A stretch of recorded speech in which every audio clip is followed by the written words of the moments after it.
everyone, welcome back to another episode of Webtech Tutorial. In today's video, I'm going to show you a quick and easy step on how to change your email address for Crown Direct account. So in order to do that, keep watching the video till the end and don't forget to subscribe to our channel by hitting that subscribe button.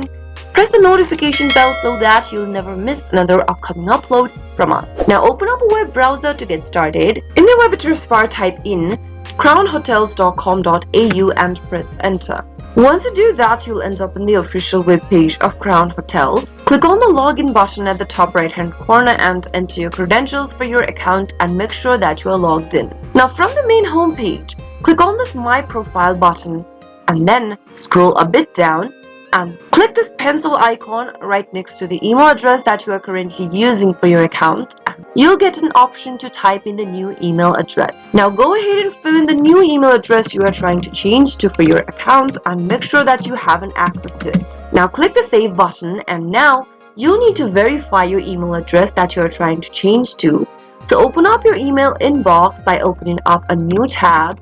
Make sure to open up the same email you are trying to change to. Now open up the email that you received from Crown Direct and click on Verify Email. Soon after you click on that button, you'll be taken to this page and now you'll be able to change your email address for Crown Direct. Next time you log into your account, enter the new email address and you'll be able to log into your account right away. That is how you can easily change your email address for Crown Direct account. I hope the tutorial was helpful to you. If it was, go ahead and give us a thumbs up. I'll be back soon with more videos like this. Thanks for watching.